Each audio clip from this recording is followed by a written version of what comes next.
Closing Bell is sponsored by TD Ameritrade.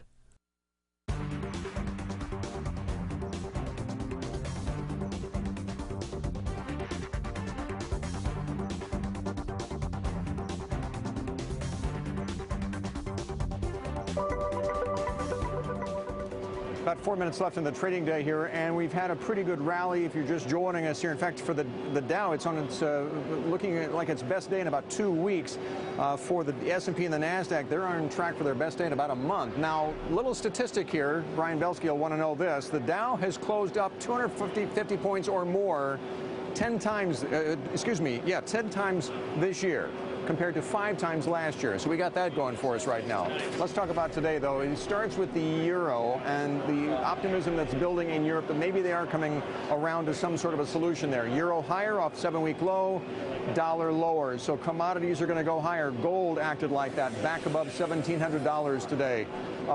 Wheat, all the grains are moving higher today, although there was some short covering probably involved in some of that, traders felt. Oil moved higher, but wait a minute, that was higher on Friday, even as the dollar was higher. A little disconnect there, but you can tell that oil traders sense that $100 a barrel level is getting closer, and they would love to get to that point. Yields moved up in the treasuries today, but the selling, there wasn't a lot of conviction there. They really kind of held on to some of those treasuries just in case. Yield on that 10-year held at that 2% level today. And even with the big rally we saw in the open this morning, the VIX didn't come back below 30, as you might imagine. And that's telling at that point that maybe we aren't out of the woods just yet. But Brian Belsky of Oppenheimer Asset Management is here.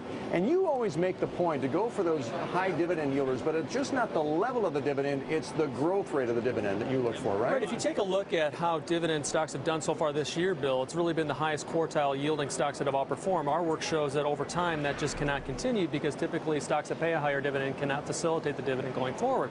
So therefore what you want to do, Bill, is actually find those companies that are growing the dividend and not cutting the dividend and have cash flow yields above the dividend yield so they can continue to grow it. That's the key thing. For instance? Well, for instance, like stocks like Intel, for instance, is one of those stocks that fit that kind of bill. And you wouldn't think of Intel as a dividend growth stock, but it clearly works out. We happen to run a portfolio at Oppenheimer Asset Management that is built around this, and we're tracking on an annualized return basis 14.5% the last 12 months. So it's a strategy that works longer term. Even mature technology companies pay a dividend these days, right? Yeah, a lot different than when you and I grew up in the business. Are you still optimistic going into the end of the year here? Would you go with the S&P call that Savita made at 1350 by the year's end, do you think? Well, we think the year-end target's 1325. Okay, so you're not that far off. We're not that far off, and really, the key thing is look at the move we had in October.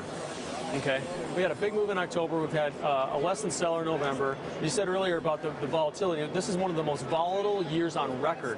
And as we said in the previous segment, we think a lot of investors are behind the 8 ball and not fully invested. And when the market continues to turn, the market will go higher because of the squeeze factor. All right. See you later. Thanks, Brian, very much. Bertha Coombs, as we head toward the close here, starting to move higher again. We had lost some of that altitude, and now it's starting to move up on the close here. Yeah, we've managed to maintain the altitude, and a lot of folks weren't sure that we would today. I mean, Kramer this morning, in fact, on Squawk on the Street was saying he would probably sell the financials here. But they've held on fairly well, up over 2% when they've been down 11% here in November. So there's very much a sense of this being an oversold bounce. People still don't necessarily buy that Europe is getting its act together. They want to believe. We've seen this movie several times already. Exactly. I was saying this is a movie that has more sequels than the Harry Potter series and not as many devoted fans to that series at this point. Witness the volume we saw today. Bertha, thanks very much. I'll let you get ready for the next hour of the closing bell. So that's it for hour number 1. A pretty good start to the week as we head into the end of November here. The Dow now up 291 points off the highs of the day. That'll do it for first hour. I'll see you again tomorrow. Maria continues now with the second hour of the closing bell.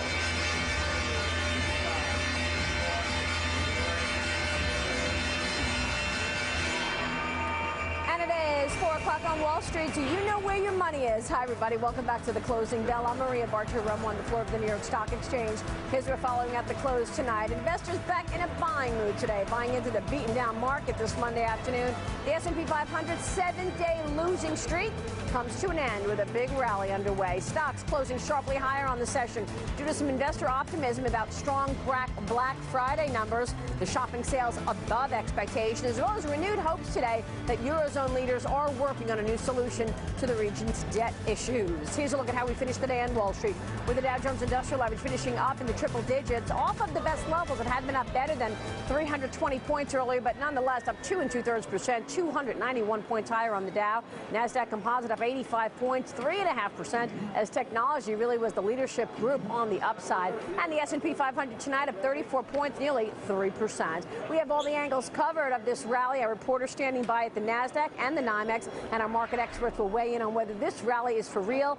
How sustainable is it? But we kick it off with Bertha Coombs, our eye on the floor of the NYSE right now. What a day, Bertha. Very much so. A lot of folks were very doubtful that we would be able to hold on to the gains today. Certainly, we were buoyed by the talk of a possible new plan move towards a fiscal solution in Europe, and then those great numbers on Black Friday. But as far as real conviction on this rally, you'd be hard-pressed to find anyone who really felt that there was much conviction. Volumes were low. The VIX, the volatility index, remained stubbornly high overall, but investors are encouraged by those Black Friday numbers. Overall, we saw with the dollar pulling back, materials were strong on the day. Alcoa, the best performer in the Dow Jones Industrial Average, also in the materials area. Commercial metals getting a bid from Carl Icahn. That stock up more than 20% on the day after he offered $15 a share. The company telling CNBC it will consider that proposal. Goldman Sachs is advising it on a potential deal. Meantime, European banks today got quite a bit of relief on the possibility of a new fiscal plan in Europe that might lead to more liquidity for that ESFF. They are coming off of very big drops this month alone, off more than 20% in many cases, as are some U.S. banks. Morgan Stanley, in fact, this morning cutting large cap banks, but they got a lift today. Financials are off 11% this month. Today, they were up more than 2%. And the retailers definitely a standout today, up nearly 3% on the back of a record Black Friday. But even there, as investors are encouraged, there's still this uneasiness that maybe shoppers have gone in and done all of their buying and might be done by the end of tonight for the most part through Cyber Monday. Take a look at Walmart. Started the day off strong, Maria, but it did fade starting late morning. Yeah, and you think that's because of, relatively speaking, the other retail areas were doing much better than they were doing much better. Yeah, had bigger deals, the electronics and all of the clothing stores that had those, doorbuster sales. Sure, makes sense. Thank you. We'll see you a little later, Bertha Coombs. That big rally in technology stocks certainly helping the NASDAQ to outpace many of the other indices today. Seema Modi live with that angle over at NASDAQ. Over to you, Seema. Maria, Black Friday shopping gave not only retail but technology stocks a boost today. Earlier than ever, store openings and aggressive marketing pitches seem to have worked. Now, an analyst I spoke to summed up this weekend's rush by saying, despite our sluggish economy, shoppers proved that they are looking for value and are ready to buy if given an attractive deal. And thus, we're seeing investors allocate capital into riskier assets like technology as they digest those numbers and consumer trends from this past weekend. To get stock-specific, tech gadget honcho, Apple, of course, Google ended higher, fueled by better than expected Black Friday sales, and Amazon, the online retail giant, gaining momentum as more consumers skip the line and are drawn to the comfort of shopping online. A quick word, Maria, on Electronic Arts, which saw big moves today. Financial analysts are starting to like the story being spun by the firm as it pours billions of dollars back into mobile, social, and online gaming. The stock was also upgraded by Citigroup. Maria, that's a wrap. Back over to you. All right, thank you, Seema. Let's get a check on the commodities market today. We had some big moves there as well. Sharon Epperson at the NYMEX with the details. Sharon, what are we looking at on oil here?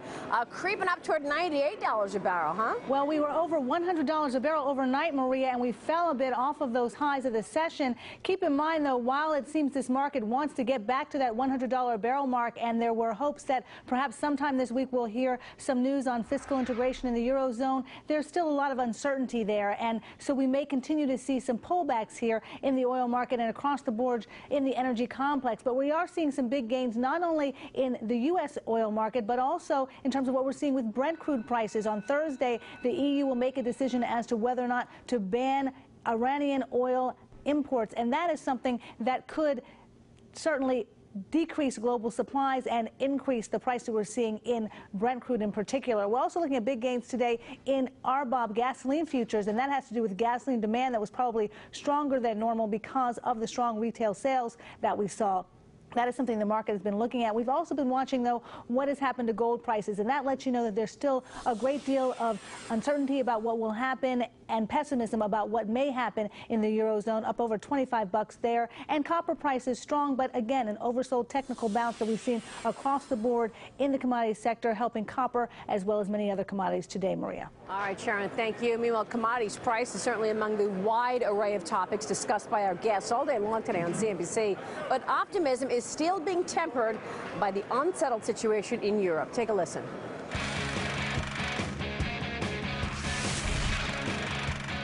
Black Friday sales were very good. And I think it's more than just promotional deals and hype. I think it also has something to do with the fact that maybe the job market isn't quite as weak as the numbers suggest. You look at the 4 quarters of GDP in the U.S. this year, each one starting with the first quarter stronger than the one before it. None of them setting records, but the whole double dip recession scare was worrying for nothing, it seemed. At the end of the week, when these employment figures come out, if they confirm what I think, and that's that we have a real live recovery going on here, probably a better recovery that we've had any time in the last few years, but that's still juxtaposed against a Europe that is miles away from being settled. So what's going on over there could change things here. I'd like to see a lot more actual details coming out of Europe than what the rumors are suggesting thus far. But we've been down on the S&P from what, 1285 down to 1150 in 2 weeks pretty much straight. We're due for a bounce, and this is enough incentive to really get that bounce started. So will today's optimism be short-lived, or are we headed higher from here? We bring in our guest, Rob Stein, is founder and global head of asset allocation at Astra Management. He oversees better than $1 billion in assets under management. Tony Dwyer, managing director and chief equity strategist, joining us as usual. One of our regulars there. Good to see you both. Let's thank you so much for joining us. Let me kick it up with you, Tony. What's your take on this rally? Sustainable? I think it's sustainable ultimately because you have earnings correlating with it. In other words, when we came into the end in the beginning of the summer, there was this fear that we're going to roll into a recession in the second half on the back of a hard landing in China and on the back of a severe slowdown in Europe. And clearly the drop in interest rates because of those two things was more stimulative. So we're re-accelerating. So we would assume that our estimate of $95 and the consensus of 98 for this year is probably too low. Rob, what about you? You want to buy into this rally? Are you buying into it, or are you on the sidelines? No, we're on the sidelines. We've become defensive. We became defensive at the end of the second quarter. You know, Maria, as I got ready to take off for the Thanksgiving holiday, I noticed that the S&P was at about the same level, 1190, of where it was last year for Thanksgiving, and quite coincidentally about the same level of Thanksgiving 2000. Now, earnings have improved a little bit, but I think that the issues globally, the amount of debt that's up there, is going to be a major headwind on this market, and rallies, I think, are going to fizzle out. Okay, so you want to be selling into any rally then that you see. What about the idea that Tony just brought up, that we are in fact seeing, you know, hints of an economy that is improving in the U.S.? Do you not buy into that? Yeah, no, I actually don't see hints of an improving economy. I see hints of a very stagnant economy, and eventually a stagnant economy gets stagnant equity market returns. So I'm not talking about a major sell-off. I just think we're not going anywhere, as has been the case for most of the year. We haven't really gone anywhere. Tony, so what about that? I mean, can this market go somewhere if the economy is not going very far?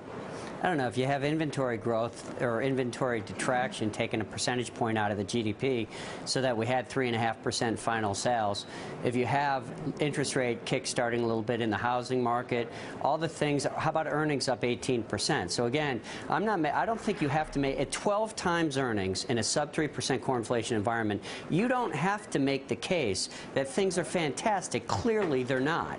All you have to make the case is we're not going to go into a moderate recession.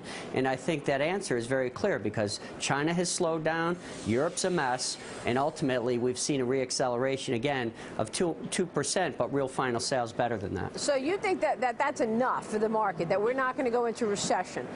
You don't need any more than that in terms of actual growth numbers? I really think it's binary right now, Maria. We had expected, you had a 20% intraday low to high move in October, you know, in that whole post-fall problem. So clearly you were due for a pullback. Now, what do you do with that pullback is the key, and ultimately the market correlates with the direction of earnings. And again, because earnings are near $100 a share, the market is historically just incredibly cheap, and it's the overhang that's got it there, and that's where we've made our mistake. So, Rob, what about that? Where do you want to be allocating capital here then? If you believe that on the other side of the coin that Tony's on, that we're on shaky ground here, where do I want to hide to protect my money in this environment? Yeah, so